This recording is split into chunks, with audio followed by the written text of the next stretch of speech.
Então, vamos lá. Iniciamos aqui a gravação da aula do dia 8/5/2020 para a turma 861 de conceitos e protocolos para a internet. Tá legal?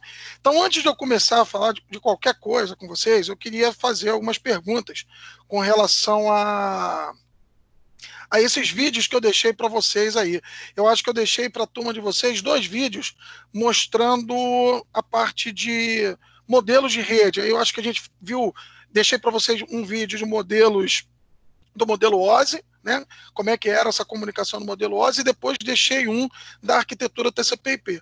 Primeira coisa, eu queria saber se ficou claro isso para vocês, se aquilo ali não ficou legal, porque eu vou ser bem sincero, a forma que eu apresentei isso para vocês agora é a primeira vez que eu estou fazendo assim. Eu sempre fiz isso no quadro, junto com os alunos, explicando.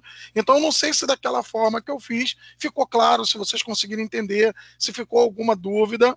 Aí eu queria que vocês dessem algum depoimento só para eu poder saber qual é o feedback. Se não ficou legal, pode ser sincero. Pô, professor, não ficou legal não, a gente vai precisar de uma outra explicação para isso.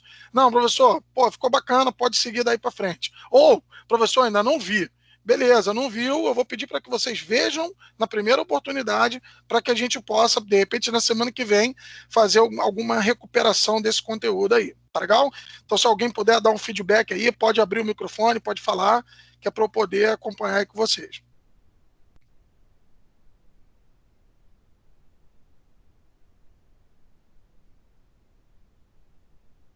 Alguém conseguiu ver? Ou não conseguiram?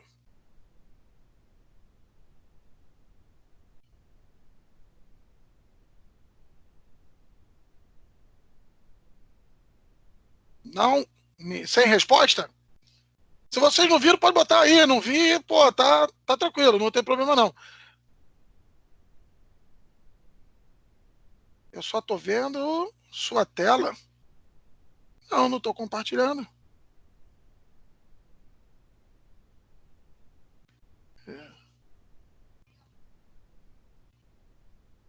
Sim, a webcam, é isso aí. Por enquanto eu não estou apresentando nada não, Gabriel. Por enquanto eu só estou conversando com vocês, ainda vou apresentar. O que eu quero saber é sobre os vídeos que eu deixei lá. Alguém botou aqui que viu. Isso, os exemplos no Paint, isso aí mesmo. O que você achou daquilo lá, Ricardo?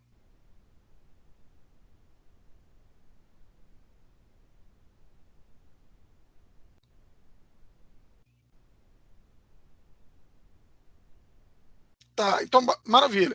Depois, quem não conseguiu ver o vídeo, eu vou pedir para que vocês vejam isso, para que nas próximas aulas a gente tem essa aula de hoje e pelo meu cálculo aqui, pela minha programação, a gente tem mais 3 encontros, que aí eu vou explicar, antes da nossa V2, eu vou explicar para vocês qual vai ser a nossa programação. Tá legal? Então vamos lá. Para quem viu, ok, eu vi aí que já deram um positivo. Para quem não viu, eu peço que vocês vejam isso com carinho, para ver se daquela forma ficou claro para vocês entenderem. Beleza?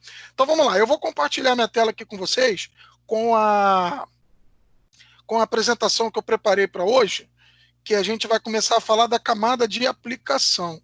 Então, peraí, deixa eu já compartilhar a tela com vocês aqui antes de mais nada. Do aplicativo, cadê? Tema 8, essa aqui. E se vocês estão enxergando o PowerPoint aí?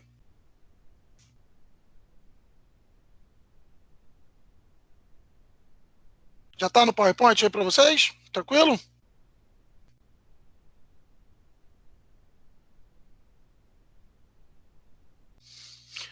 Então vamos lá, vamos seguindo aqui. Nesse slide aqui, antes da gente começar a falar sobre o assunto da aula de hoje, eu coloquei aqui nossa programação até a semana da AV2. Então eu coloquei aqui por semana, tá legal? Então nós estamos nessa semana de 4 a 9, mais especificamente no dia 8, e a gente vai estar fazendo a apresentação, provavelmente, se for possível hoje, do tema 8 e 9. Se eu não conseguir, eu deixo o tema 9 para a semana que vem. Na semana que vem, no dia 14, a gente vai estar fazendo a apresentação do tema 9, se for o caso, e o tema 10. Também, se não der, a gente deixa um pedacinho dele para a semana seguinte. Mas a nossa ideia é tentar fechar esse conteúdo até o dia 15. Por uma orientação aí da direção acadêmica, não sei se os outros professores têm conversado isso com vocês, mas foi solicitado a gente que a gente termine o conteúdo até o dia 15, até a semana do dia 15 do 5. Por quê? Qual é o grande objetivo disso? Caso a gente retome as nossas atividades a partir da próxima semana, né, a partir da semana seguinte, ao dia 15, que a previsão inicial é essa, mas eu acho muito remota essa possibilidade. Eu acredito que a gente vai levar até pelo menos a AV2 nesse formato, tá legal? Mas caso a gente volte, da semana de 18 a 22 e 25 a 29, a gente não dê nenhuma matéria nova. Qual é o objetivo disso? A gente deixar o aluno bem à vontade. Caso vocês não se sintam seguros de ir para a faculdade naquele momento ainda. Ah, mas a aula voltou presencial, mas você já tem a matéria toda, já foi explicado tudo, e a gente vai fazer só o quê? Revisões, exercícios nessas 2 semanas, de 18 a 22 e 25 a 29. Então, esse é o intuito. Eu vou ver se eu consigo fechar com vocês esses assuntos todos na semana que vem, tema 8, 9 e 10, começando a partir de hoje, e conseguindo isso, a gente vai deixar dia 21 e 28, que são as semanas seguintes, só para resolução de exercício. Aí a gente vai trabalhar mais o tema 10 e o tema 10, que tem 2 partes dentro do tema 10, que é a parte de endereçamento IP e subrede, que são as partes que eu considero assim mais complexas da nossa matéria. Então eu gostaria de dar uma atenção especial a isso. E nesses 2 dias, nós vamos fazer 2 atividades, um quiz, valendo como a nossa APS. Não sei se já foi informado a vocês também, pelos outros professores, que a nossa APS, agora para a AV2, ela vai ser de forma participativa. A avaliação de vocês não vai ser pelo desempenho.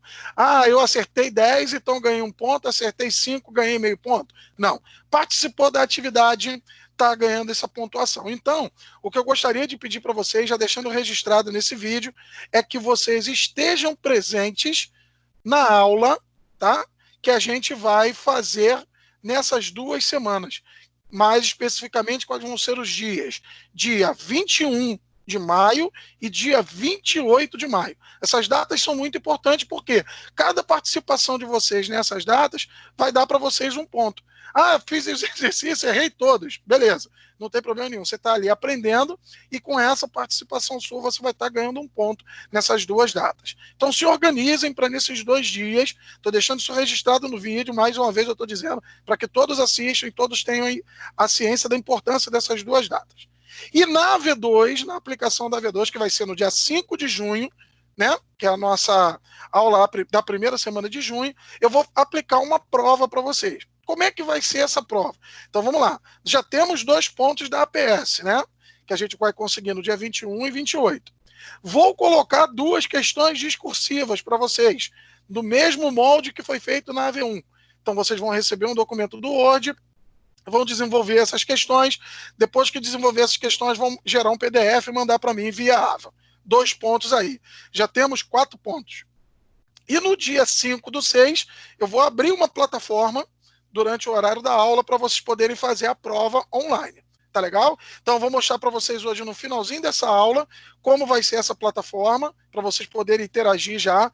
As nossas APS vão ser em cima dessa plataforma, para vocês pegarem prática nela, e no dia 5/6 a gente só entra para fazer a prova. Nós vamos ter 1 hora. A gente vai começar às 6h40 e vai até 7h40. Se precisar passar um pouquinho, até 7h50 a gente passa, não tem problema nenhum, mas depois disso eu não posso alongar porque eu dou aula na turma depois. Então a gente vai ter, no máximo, né, 1h10 para fazer uma quantidade de questões que vocês vão ver que são bem tranquilas e o tempo vai ser bem suficiente para vocês poderem fazer. Então, daqui para frente, o que eu pediria a vocês é que vocês não se ausentassem as minhas aulas, tivessem sempre presentes. No dia 15, porque a gente vai falar do assunto mais complexo, que é endereçamento lógico, endereçamento IP. No dia 22, desculpa, no dia 21 e 28 são os dias das nossas APS e no dia 5, que é logo a semana seguinte, é a nossa V2, que é importante que vocês também estejam presentes. Tá legal? Ficou claro aí para todo mundo? Alguém tem alguma dúvida sobre isso aí que eu acabei de falar agora? Deixa eu ver que me mandaram uma mensagem aqui. Alguém não está conseguindo ver o PowerPoint. Já conseguiu ver agora, Lucas? Ou não? Ou ainda não está enxergando?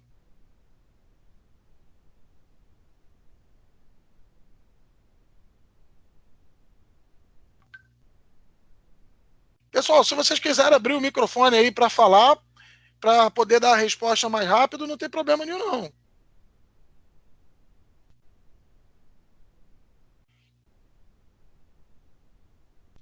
E agora me lembraram aqui do negócio que eu não tinha lembrado de falar com vocês. Ah, está sem microfone. Beleza, então pode escrever por aqui, não tem problema nenhum, não. É o curso da Cisco, gente. A gente esqueceu de botar aí o curso da Cisco nesse cômputo aí da nota. Então vamos fazer o seguinte, para não prejudicar ninguém. Vamos fazer a nossa APS. Olha só. Vamos voltar lá. Vamos fazer a nossa APS nesses 2 dias, dia 21 e 29. Ao invés de eu colocar questões discursivas, os outros 2 pontos vão ser pelo curso. Tá legal? O que valeria como APS vai valer agora como 2 pontos da discursiva. E a gente coloca os 6 pontos na aplicação da AV2. Tá ok?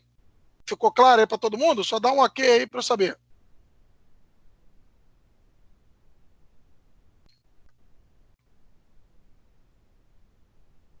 Porque não deu para entender? Então, beleza. Quem não começou o curso ainda, como o Pedro Alves colocou aí, não tem problema não. O curso é bem tranquilinho, dá para vocês fazerem até esse iniciozinho aí de junho, que é quando a gente tem a nossa V2, tá? Vocês só tem que ter o acesso, aí tem que verificar lá se o acesso está liberado para vocês, vocês estão tendo acesso, tudo direitinho. Vocês vão fazer o curso, no final tirou a prova, acima de 75% já tem os 2 pontos e o certificado, como a gente falou, tá ok? Então, não, esse de introdução à cibersegurança é da matéria de segurança da informação. O para essa disciplina é outro.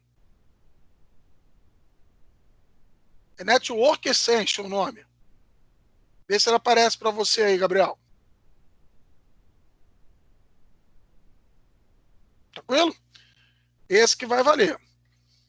Então tá jóia. Então vamos lá. Vamos continuar aqui nos nossos slides. Então, seguindo aqui, a gente vai começar a falar, dentro daquele modelo de redes que eu passei para vocês, a gente viu primeiro num vídeo, se eu não me engano, falando do modelo OSI, que era composto de 7 camadas, e depois a gente passou por um modelo que é hoje a base da nossa internet, que funciona só com 4 camadas, que é a camada de aplicação, que é essa que a gente vai estar falando hoje. Abaixo dela tem a camada de transporte. Então, essa camada de aplicação, quando a gente viu, ela junta essas 3 primeiras camadas aqui, ó, aplicação, apresentação e sessão.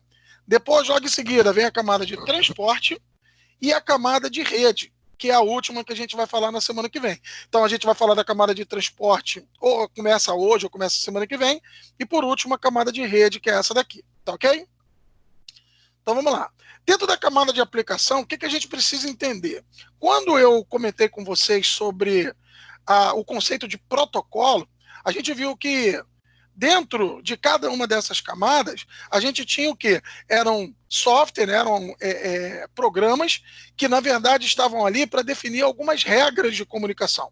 Isso significa o nosso protocolo, tá certo? Então, o protocolo nada mais é do que um software que está rodando, deixa eu voltar aqui, um software que está rodando dentro de uma camada dessa, para garantir que as aplicações, né, se comuniquem de forma padronizada. Existe uma padronização para essa comunicação. Então, na camada de aplicação, isso é feito para garantir a comunicação entre serviços. Então, ele mostra para a gente aqui alguns serviços nesse slide, que são assim os mais comuns da gente ver na camada de aplicação hoje de rede rodando. É um servidor DNS, o serviço Telnet, e-mail, DHCP, servidor web e servidor FTP. Então a gente vai estar falando sobre cada um desses serviços de uma forma assim bem superficial, é mais para a gente entender o objetivo dele e saber que por trás desse serviço, na verdade, existe um protocolo da camada de aplicação que possibilita que esse serviço se comunique através da rede. Tá legal? Então vamos lá, avançando aí. O primeiro serviço que ele mostra para a gente, que é definido lá na camada de aplicação, é o serviço DNS, que é chamado de servidor de nome de domínio. Para que serve esse serviço aí? Né? Para que esse serviço é utilizado dentro de uma rede? Então, a gente sabe que quando a gente está acessando qualquer página da web, né, a gente utiliza um endereço. Esse endereço a gente chama de URL. Essa URL está apresentada até nesse slide aí, como exemplo, www.cisco.com. Essa URL aí, a gente está utilizando para quê? Para que a gente, como usuário final, consiga identificar qual é o endereço que eu quero acessar. Mas, na verdade, na rede, os dispositivos de interconexão não entendem o que significa essa sequência aí de caracteres, de letras, né, e pontos. A gente, na verdade, precisa converter isso para um endereço que as máquinas que estão aqui nessa nuvem, nessa rede aqui, consigam identificar para quê? Para saber qual é o percurso que esse pacote vai fazer até chegar naquele determinado servidor, que é o servidor da Cisco que a gente quer acessar, tá legal? Para que isso possa funcionar dessa forma, a gente tem um servidor DNS, que esse servidor pode ser interno na nossa rede ou fora, pode ser através de um provedor que a gente consiga fazer isso, que vai fazer a conversão. Por isso ele é chamado de servidor de nome de domínio, que ele converte esse domínio cisco.com para um endereço IP correspondente, que é o que a gente chama de endereço lógico. E é esse endereço que a gente vai usar no pacote na hora de encaminhar, e ao passar por essa nuvem aqui, esse pacote passa a ser identificado qual é o seu real destino. Porque se passasse escrito www.cisco.com, um roteador que está aqui no meio do caminho não teria a menor noção do que ele ia fazer. Agora, com o endereço IP, não. Com o endereço IP, como a gente vai ver na camada de rede, já fica muito mais fácil para ele fazer esse encaminhamento de dados. Tá legal? Então, seguindo aqui, ele mostra para a gente como é que isso acontece. O cliente envia para o servidor DNS uma solicitação com a URL que ele quer acessar, o www.cisco.com, e o servidor DNS devolve com o endereço IP correspondente. Quando ele agora, o cliente for encaminhar alguma coisa para um servidor, por exemplo, que está aqui em cima, passou pela nuvem e veio aqui para cima, ele já vai ter que colocar como destino esse endereço, não mais o www.cisco.com. Tá legal? Que aí o servidor já resolveu esse nome, já mandou esse nome, o endereço IP correspondente, e é o que vai ser utilizado nessa comunicação. Tá legal? Aqui nesse slide, só para a gente poder entender como isso funciona, por que esses nomes são divididos por ponto, é porque, na verdade, são servidores que saem lá do servidor raiz e eles vão sendo o quê? São subordinados a ele. Então, o que ele faz? Ele parte da busca a partir de um servidor raiz, aí ele busca, por exemplo, o endereço não é cisco.com, então do raiz ele vai buscar onde está o servidor.com, desse servidor.com ele vai buscar onde é que está o Cisco, que está vinculado ao .com, e daqui do Cisco ele traz o quê? O endereço IP daquele servidor para que a estação consiga acessar de forma correta. Tá legal? Então, com relação a DNS, alguém ficou com alguma dúvida? Alguém quer fazer alguma pergunta?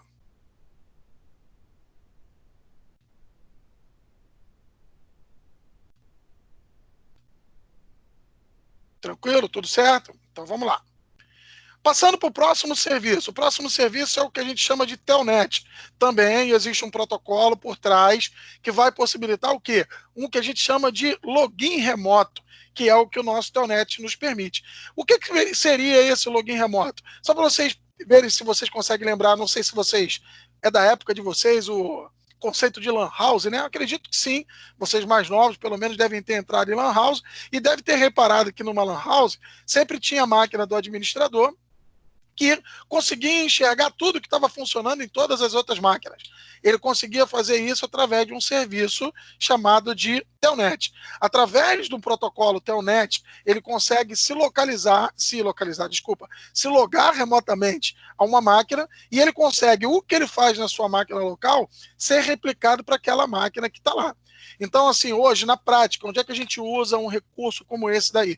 Por exemplo, vamos supor que eu tenho uma matriz da empresa que eu trabalho no Rio e uma filial lá em São Paulo.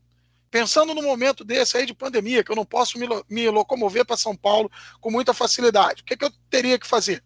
O roteador ia ficar parado lá? Não. Alguém faz uma configuração básica no roteador lá, daqui eu dou um telnet para esse roteador, consigo acessar esse roteador daqui do Rio, da minha casa, da minha empresa, seja de lá de onde for. E daqui, tudo que eu fizer de configuração aqui, eu consigo replicar isso para aquela máquina que está lá no destino. Tá legal? Só que o Telnet tem uma particularidade. Ele diz que o Telnet é um protocolo não seguro. Por quê? Toda essa informação que está circulando da minha máquina para a máquina que eu estou acessando remotamente e voltando, ele passa como texto em claro. Ele não passou por nenhum processo de criptografia para garantir essa segurança. Aí isso evoluiu e surgiu o que a gente chama de SSH. O SSH já é um protocolo seguro. Por quê? No SSH, toda a comunicação que está acontecendo de forma segura. O que eu estou passando daqui para o roteador de lá, o que o roteador de lá está me respondendo para cá, está vindo tudo criptografado. Qualquer pessoa que pegar isso no meio do caminho não vai saber o seu conteúdo original. Tá legal? Então, o Telnet e SSH são o quê? São protocolos utilizados para quê? Para você fazer um acesso remoto. Tá legal? A gente tem até uma ferramenta, não sei se vocês já usaram, chamada de TeamViewer, que a gente consegue, através do TeamViewer, fazer acesso a um servidor remoto, a uma máquina de um colega que a gente precisa fazer uma configuração. Aí eu entro, assumo o controle daquela máquina e faço tudo da minha máquina. E isso, na verdade, está utilizando ou Telnet ou SSH. Tá ok? Então, Telnet, SSH, login, tranquilo? Beleza. Então vamos lá. O próximo serviço que a gente vai ver aí são dois protocolos, que na verdade a gente começa falando de dois, depois vai ver que são três, a gente vai ver a variação desse POP aí. São os protocolos que a gente utiliza para envio e recebimento de e-mail. Então a primeira coisa que vale a pena a gente comentar é que quando a gente está com aquela visão de usuário ainda, a gente normalmente tem a impressão de que o e-mail, né, o serviço de e-mail, é um serviço em tempo real. Por exemplo, se eu mandar um e-mail para vocês agora, vocês recebem automaticamente. Mas ele não é um serviço de tempo real. Esse serviço, ele é o quê? Eu mando um e-mail para vocês, esse e-mail vai passar pelo meu provedor de e-mail, vai para o seu provedor de e-mail e fica armazenado na sua caixa de e-mail. E quando você quer, você vai lá e busca essas mensagens para a tua máquina local para que vocês possam ter acesso, não é isso? Então, quando a gente recebe automaticamente é porque o meu cliente de e-mail foi configurado para ficar olhando essa caixa de e-mail constantemente, até descobrir que tem um e-mail e já traz automaticamente para mim. Mas ele não é um serviço de tempo real. E por conta disso, a gente tem dois protocolos para fazer esse funcionamento. O primeiro protocolo é o que a gente chama de SMTP, que o nome dele é Simple Mail Transfer Protocol, é um protocolo simples de transferência de mensagem. Então, todo o envio de mensagem que eu faço, por exemplo, eu vou enviar um e-mail para o Pedro, que está aí assistindo minha aula. Então, eu estou utilizando o protocolo SMTP para enviar o e-mail. Quando o Pedro for ler esse e-mail, ele vai buscar lá na sua caixa de e-mail com outro protocolo, que é o protocolo chamado de POP. Então, é o protocolo que vai acessar a caixa de e-mail do Pedro para ele poder resgatar aquelas informações que estão lá. Só que o POP tem uma particularidade. Qual é a particularidade do POP? Quando só funcionava o POP funcionava da seguinte forma. Vamos supor que meus e-mails estão todos na caixa de e-mail lá da Unicarioca. Então, acessei aqui na minha máquina aqui de casa. Ele baixava todas as mensagens de lá para a minha máquina local aqui na minha casa. Por que ele fazia isso nessa época? Porque nessa época a gente tinha uma restrição muito grande de espaço de armazenamento. A gente não tinha como tem no Google hoje, lá 1 giga. A gente tinha lá 10 mega e olha lá, a gente tinha que trabalhar, porque quando enchia esses 10 mega, você já não recebia mais mensagem. Então, toda vez que você acessava via POP, ele baixava essas mensagens para sua máquina e deixava o teu servidor limpo. Só que isso, na maioria das vezes, não era o ideal. Por quê? Porque vamos supor que eu acessei meu e-mail hoje aqui de casa, amanhã eu vou acessar, por exemplo, lá da Unicarioca. Quando eu acessasse meu servidor, eu já não conseguia enxergar mais e-mail nenhum, porque eles já tinham sido todos resgatados para a minha máquina daqui de casa e lá da minha máquina local, da minha máquina lá da Unicarioca, eu já não conseguia enxergar mais. Então, veja, isso aí gerava sérios problemas. Eu que sempre trabalhei em coordenação durante muito tempo, trabalhava em várias unidades. Quando eu trabalhava com POP, eu tinha sérios problemas. Por quê? Chegava numa unidade, baixava meus e-mails ali, quando eu ia na outra unidade, já não tinha mais acesso. Então, isso me me complicava um pouquinho para eu poder trabalhar. Aí, quando essas caixas de e-mail começaram a crescer, começou a surgir o Google aí com Gmail, com uma capacidade de armazenamento cada vez maior, houve uma evolução. Surgiu o que a gente chama de IMAP, né? Que é o protocolo de acesso a e-mail, né, através da internet. Então, o que acontece no IMAP? O IMAP ele não vai baixar para a sua máquina os seus e-mails. Na sua máquina, ele só faz um espelho, né? Ele mostra uma visão para vocês do que tem lá no servidor. E com a seguinte característica: tudo que eu fizer na minha máquina local, por exemplo, apaguei uma mensagem que está aqui. Como é o espelho, ele só está apagando aqui? Não. Ele apaga aqui e replica esse delete, né, lá no teu servidor. Ele replica essa exclusão lá no teu servidor. Beleza? Então, só que ele não baixou essas informações para sua máquina. Então, eu posso fazer isso na minha máquina hoje. Amanhã, se eu estiver na Unicarioca, eu consigo ter a mesma visão do que eu tinha ontem, por exemplo, na minha máquina aqui de casa. Tá legal? Então, essa foi a evolução que a gente teve do BOP para o IMAP. O IMAP, meus e-mails ficam todos lá, eu não baixo para minha máquina, e de onde eu acessar, eu consigo ter a visão daquelas mensagens que estão armazenadas. Ok? Então, vamos lá.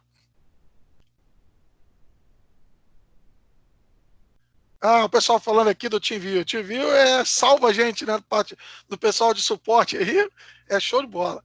E por trás dele é o que eu estava falando, a gente tem justamente, dependendo do tipo de configuração que você faça, ele pode estar trabalhando com o Telnet ou com SSH, ok? Então vamos lá, até aí tranquilo? Posso seguir? Beleza.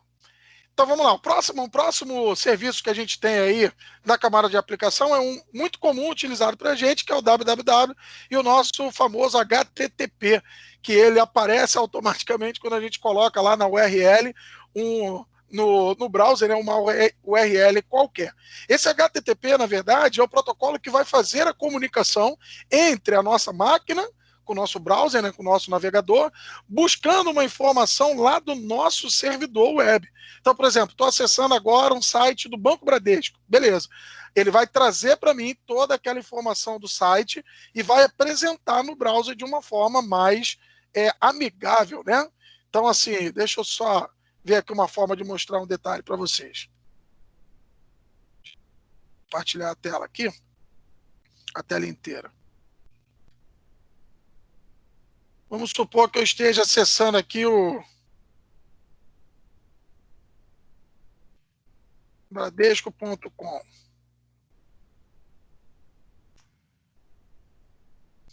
Ele não vai deixar.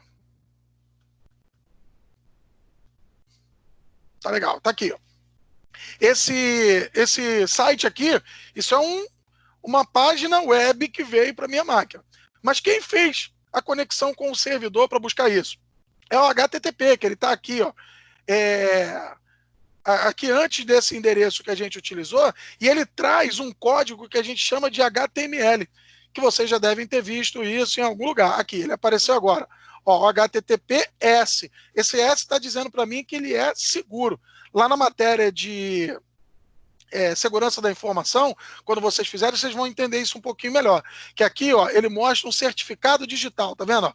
O certificado, deixa eu abrir aqui para vocês poderem ver. É um certificado emitido pela Kuiper Sky, tá vendo? Que foi destinado para quem? Para bradesco.com.br. Tá legal? Então aqui ele está dizendo que é um site seguro, eu posso confiar no que eu estou acessando. Mas o que eu queria mostrar para vocês aqui é o seguinte: o que o HTTP traz para mim nessa comunicação? É isso aqui, ó. É esse código-fonte, ó. Isso é o código-fonte daquela página, que está em HTML, tá?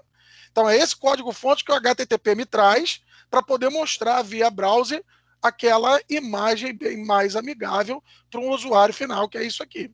Tá legal? Então a função do nosso HTTP é isso aí. Deixa eu voltar lá para a nossa apresentação. Estava aqui. Beleza. Então ele faz aqui um esquema de requisição-resposta. Então o cliente solicita e o servidor HTTP manda de volta justamente o quê? Aquele código. Olha aqui, ele representando o código, né, que veio nesse estabelecimento de conexão. O código HTML para a página web para ela poder ser apresentada no browser aqui no navegador daquele cliente. Ok?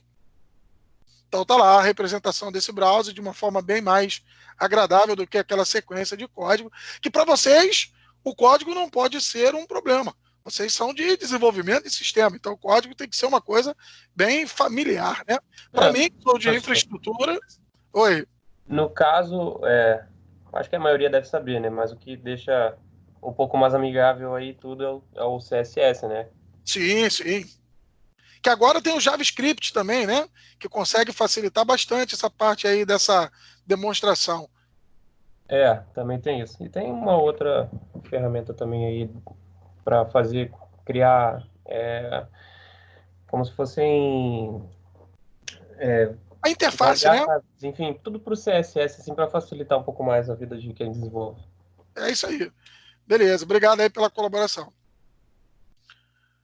Vamos lá, chegamos agora ao FTP, que é um protocolo para transferência de arquivo. Então, quem de nós nunca entrou num torrent da vida aí desses para fazer um download de um filme, de uma música, de uma série, alguma coisa desse tipo, né? Então, beleza. O que a gente está utilizando é esse protocolo aí, que é o File Transfer Protocol. Então, na verdade, a gente tem um servidor FTP, onde esses arquivos que eu vou baixar estão armazenados, e através do FTP eu consigo fazer a transferência desses arquivos lá do servidor para a minha máquina. Só que essa transferência com o FTP, a gente consegue fazer ela de forma gerenciável. Antigamente você buscava essas informações, caso a tua conexão caísse, você perdia tudo e tinha que começar tudo do zero. Hoje não. O FTP já é um pouco mais evoluído, ele gera 2 canais de comunicação, um para gerência, que a gente chama de controle, e um para dados. Então, o que está trafegando ali, ele está controlando. Caso caia no meio do arquivo, ele sabe onde ele parou, ele tem uma informaçãozinha lá no canal de controle, e numa próxima conexão ele consegue dar sequência de onde ele parou. Não é isso?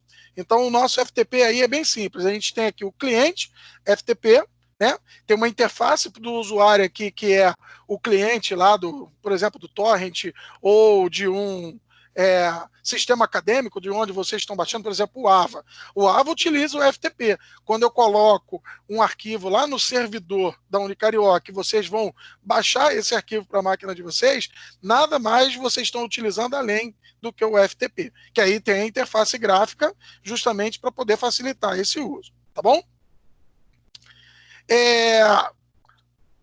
O próximo serviço que a gente vai falar aí é um serviço DHCP, que por enquanto, para quem ainda não tem uma noção de como as redes funcionam com relação à identificação, ainda vai ficar meio subjetivo o negócio, mas na próxima aula que a gente vai falar de endereçamento, eu acho que fica mais claro para vocês poderem entender. Então vamos lá. O que é o serviço DHCP? O serviço DHCP é um protocolo, na verdade, de configuração de endereçamento lógico de forma dinâmica.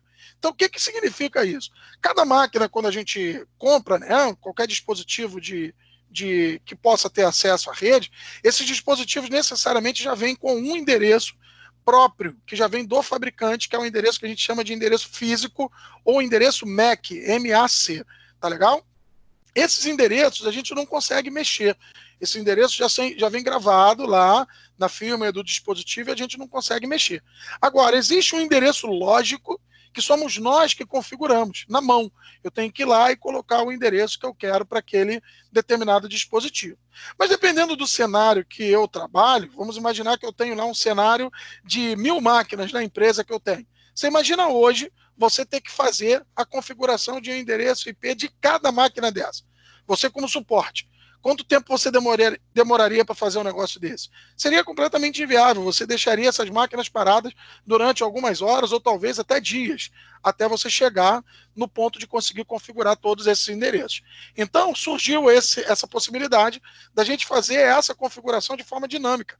Esses endereços são configurados através de um servidor. Então, o que é esse servidor? Vamos imaginar que eu sou um servidor DHCP, eu tenho uma faixa de endereços, meus endereços vão de 100 a 200, e eu vou fornecendo esse endereço para vocês. Cada máquina de vocês que acessa a internet me manda uma solicitação dizendo o seguinte, ó, quero me comunicar aí na sua rede. Você pode me mandar um endereço? Eu pego um endereço desse, te encaminho. Você vai usar aquele endereço ali durante o tempo que você está conectado na internet. Tá legal? Então o DHCP é isso, é um servidor que ele guarda uma faixa de endereços IPs que ele vai fornecer para você. Existem 3 formas dele implementar isso. É a forma que a gente chama de manual, automática e dinâmica. A manual significa o seguinte, a manual apesar dele ser dinâmico, essa configuração manual indica o seguinte, que eu tenho um endereço já para uma máquina específica. Esse endereço não fica configurado nela, se eu desligar ele perde.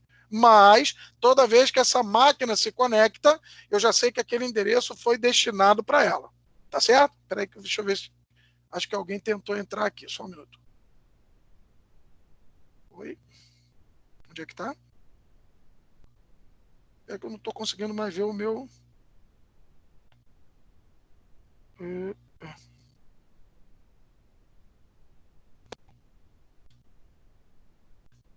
Deixa eu ver aqui. Não foi não. Então vamos voltar. Então, assim, essa manual significa o quê? Eu tenho uma máquina que toda vez que ela se conectar, ela vai receber aquele endereço IP. Tá certo? Então, lá eu vou fazer uma configuração tipo 1 para 1. Eu tenho um endereço IP para aquela determinada máquina. A configuração automática, não. A configuração automática é o quê? Eu tenho, por exemplo, 10 endereços e tenho 10 máquinas para se conectar. Eu vou dar prioridade a manter sempre aquele mesmo endereço para aquela mesma máquina, sempre que ela me solicitar. É o que acontece hoje quando a gente tem esses serviços de banda larga. Vocês podem reparar que, se você conectar hoje, você tem um endereço. Se você conectar amanhã, você tem o mesmo endereço. Se você conectar daqui a 3 dias, você tem o mesmo endereço. Se você ficar muito tempo sem conectar, provavelmente quando você conectar, você vai receber o outro. Então, veja, não é uma relação 1 para 1 como a gente viu no manual. No manual eu vou lá e coloco. Para o notebook, por exemplo, do Sobral, ele sempre que conectar, ele vai ter sempre esse endereço. No automático, não. No automático eu tenho que ter um endereço para ele sempre que ele se conectar. E o dinâmico é um pouquinho diferente. O dinâmico é o mais comum que a gente tem hoje, que normalmente as operadoras de telefonia utilizam com esses serviços de banda larga, né? Que é o quê? Eu tenho, por exemplo, 1000 endereços e posso ter 2000 clientes. Pô, Sobral, mas como é que isso vai acontecer? Eu parto do princípio que nem sempre os 2.000 clientes vão estar conectados ao mesmo tempo. Então, o que eu faço? A cada cliente que vai conectando, eu vou liberando um endereço para ele. E assim vai funcionando. Então, hoje, quando a gente fala assim, por exemplo, uma operadora lá como a Oi, ela tem lá, sei lá, 500 mil endereços, significa que ela só pode só ter 500 mil usuários? Não, ela pode ter muito mais do que isso. Mas ela parte do princípio que nem sempre os 500 mil usuários vão estar conectados ao mesmo tempo. Tá legal? Aí ela consegue garantir um revezamento. Diga. Esse DHCP, ele é válido somente para internet, para conexões, né, à internet, ou ela para rede local também? Rede local também. E vale a pena, foi até bom você ter perguntado isso, porque dentro de rede local, rede sem fio, a gente tem muitos problemas com o DHCP. Porque o que acontece na prática? Quando você conecta um roteadorzinho desse sem fio dentro da sua rede, por default, esse servidor DHCP já vem habilitado. Então ele já tem uma faixa lá, ou de 192.168, ou de 10, que ele já oferece para você. E ele oferece automaticamente, na grande maioria das vezes, ele te coloca numa faixa diferente da tua rede local. Aí o que acontece? Você não consegue falar com ninguém. Você está conectado na rede e não consegue enxergar nada, você não consegue falar com ninguém. Alguém já passou por esse tipo de serviço, esse tipo de problema? Caso tenha passado, busca logo o roteador e desabilita o servidor DHCP dele. Porque é ele que, de repente, está te colocando numa rede diferente da rede normal. Tá legal? Então, o DHCP pode ser dentro da tua rede. Por exemplo, eu tenho 1000 estações, como eu falei. Eu vou precisar ir configurando uma por uma? Não, a gente salvou os nossos suporte, né, os nossos estagiários, porque quem fazia isso antigamente era estagiário. Hoje a gente já salva eles. A gente cria um servidorzinho DHCP e bota o servidor para fazer isso automaticamente. Tá legal? Seguindo aqui, ele mostra nesse cenário aqui, ó, um servidor DHCP dentro da rede local. Tá vendo? Ele está colocando aqui o servidor DHCP como roteador. Eu posso configurar, mas tem que ser um roteador gerenciável, tá? O servidor para que ele seja o meu servidor DHCP. Eu posso ter essa função também habilitada num servidorzinho desse, num roteadorzinho desse residencial de serviço de banda larga, mas a configuração é bem limitada, não tem muita flexibilidade não. Num roteador gerenciável a gente tem muito mais opções para fazer isso. E tem os próprios provedores aqui, ó, oferecendo o endereço IP para as estações. O provedor aqui está identificado como esse ISP aqui, ó. São os nossos provedores de acesso à internet. E com isso a gente fecha aqui os serviços da camada de aplicação. Deixa eu ver que horas tem. 9h26. Eu não vou conseguir entrar no próximo slide, não. Então, nesses minutos finais, deixa eu ver que me mandaram a mensagem aqui. Deixa eu ver o que é. Ah, botaram aqui, ó. Manual é bom para servidores. Perfeito. Ó, servidores, impressoras são os dispositivos que normalmente a gente configura assim como manual. Por quê? Porque senão, a gente não pode ficar trocando toda hora o endereço deles. Imagina, se toda hora eu troco o endereço de uma impressora que está mapeada para dezenas de usuários, até fazer um novo mapeamento, isso aí perderia um tempo danado. Então tem alguns dispositivos que a gente faz esse manual. Toda vez que ele entra, automaticamente ele já recebe o mesmo endereço e não vai ter futuros problemas. Tá legal? Então vamos lá. O que eu queria fazer com vocês nesse finalzinho aí da aula de hoje, como eu falei para vocês, para a gente poder entender aí como é que vão ser as nossas APS e a nossa avaliação, eu vou utilizar com vocês um aplicativo chamado Socrative. Não sei se algum professor já passou para vocês, mas eu queria mostrar para vocês poderem ter uma ideia de como vai ser. E nas próximas semanas do dia... Peraí que eu já esqueci as datas. 21 e 28, né? A gente já vai fazer atividades. Então é bom vocês já entenderem como funciona. Então, olha só. O Socrative é o seguinte. Vocês estão enxergando aqui minha tela ou estava só no slide? Alguém pode me dar um feedback aí? Está enxergando minha tela? Socrative aqui? Sim, beleza. Então vamos lá. Olha aqui, ó. O Socrative que vocês vão entrar vai ser sempre esse aqui, ó. Socrative Student. Você escreve aí no Google que ele vai trazer para vocês essa página aqui, ó. Socrative Student.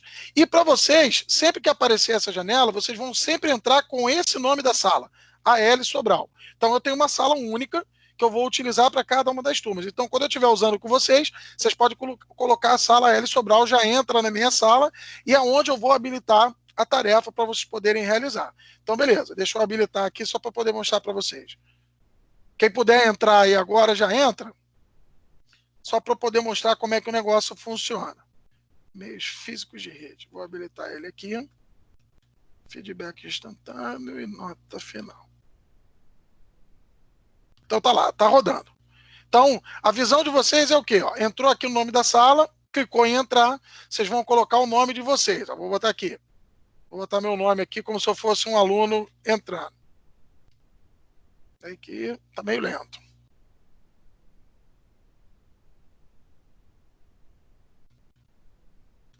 Tá meio lento, não, tá muito lento.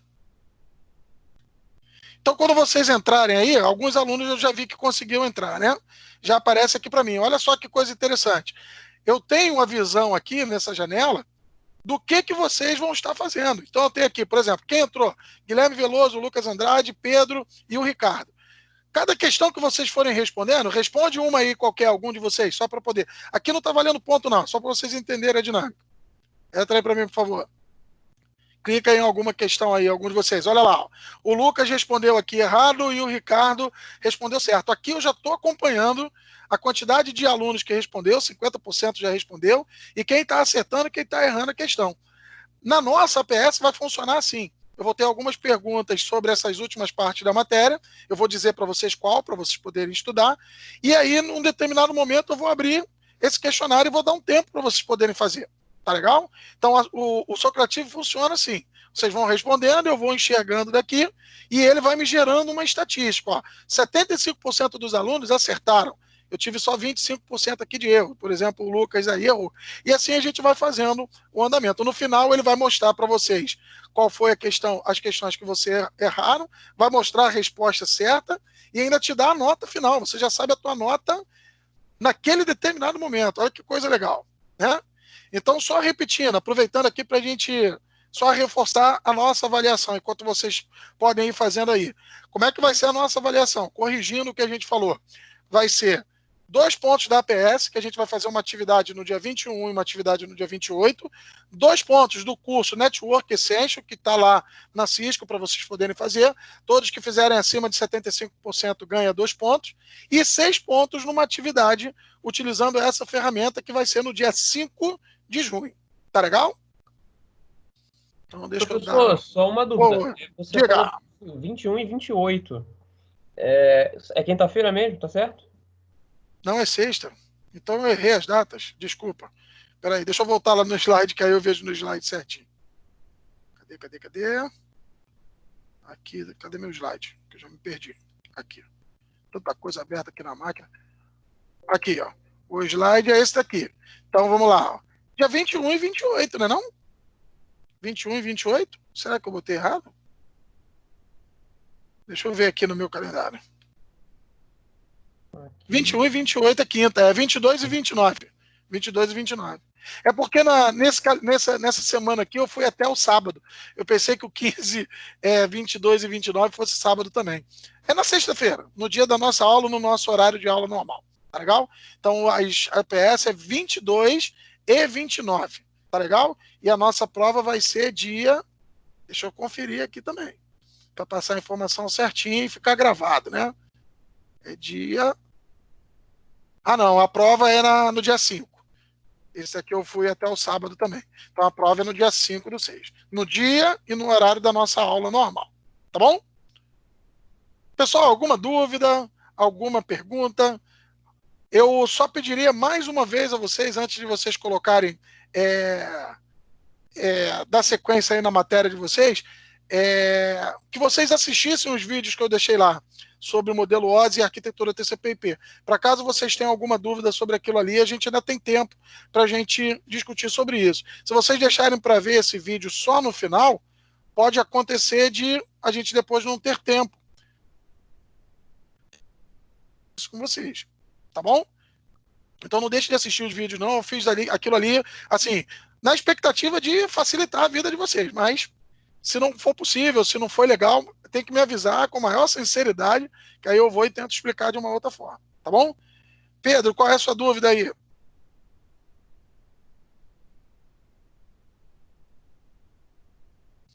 É esse, Conceitos e Protocolos para a Internet 2020.1, que esse é o nome da turma de vocês, mas por trás ele é o curso Network Essential. Entendeu? Quando vocês abrirem, vai aparecer lá Network Essential, se não me engano, 1.0.